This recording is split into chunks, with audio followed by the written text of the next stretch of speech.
Hello friend, তোমরা সবাই কেমন আছো? আশা করছি সবাই ভালো আছো, আর আমিও খুব ভালো আছি। শ্রাবণী ব্লগ থেকে তোমাদের সকলকে জানাই অভিনন্দন এবং ভালোবাসা। তো আজকে এসেছি একটা মন্দিরে। মন্দিরটা কিন্তু খুব সুন্দর জায়গায়।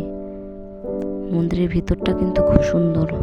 চলো তোমরা দেখতে থাকো, কিন্তু বন্ধুরা ভিডিওটাকেও স্কিপ করবেন না, পুরো ভিডিওটা দেখতে থাকো।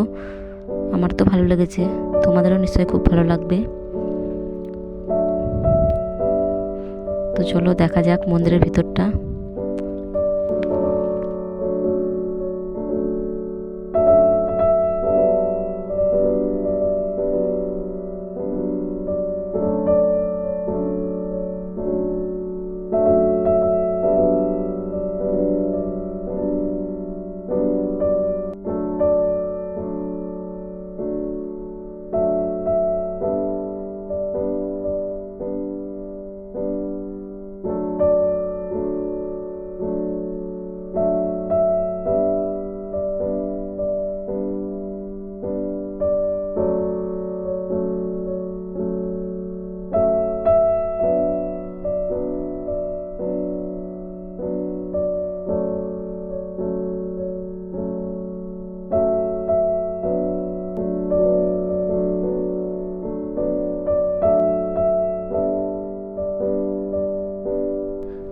তো চলো একটা ফুল বাগানের কাছে নিয়ে যাই। মন্দিরটার ভিতরে একটা ফুল বাগান আছে।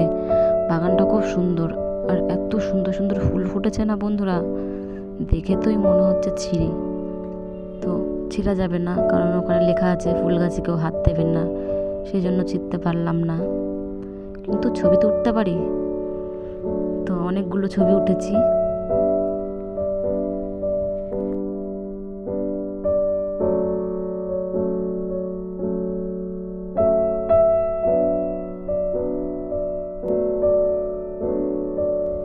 দেখো বন্ধুরা, ফুলগুলো এত সুন্দর না, চোখ পুরো জুড়িয়ে আসছে।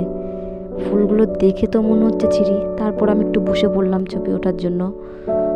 তো আমার বর ছবিগুলো তুলে দিল। তো ওপরের দিকে আরও মন্দির আছে, বুঝলে বন্ধুরা।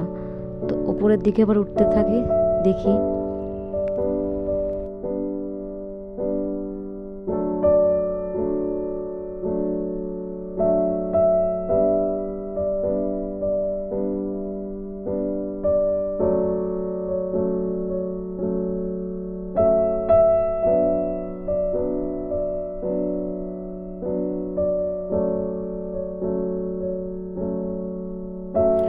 ঠাকুরের কাছে প্রণামী দিলাম, প্রণামী দিয়ে নমস্কার করলাম। নমস্কার করে একটু বাইরের দিকে চলে আসলাম। ওপরের দিকেই আছি, ছাদে। তো দেখো বাইরের দৃশ্যটা কেমন, চারিদিকে সর্ষে ক্ষেত আর সবুজে সবুজ ভরা।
দেখো বন্ধুরা, আবার একটা সিঁড়ি দিয়ে ওপরের দিকে উঠছি। ওপরে আর একটা ঠাকুর আছে। তো সেই ঠাকুরকে প্রণাম করে আসবো বলে যাচ্ছি। কিন্তু ওপরে দেখছি কি বন্ধুরা, মানে অনেকগুলো ছেলে না একসাথে দল বেঁধে আছে, সেজন্য আর গেলাম না ওপরের দিকে। তো নিচে নেমে চলে আসলাম।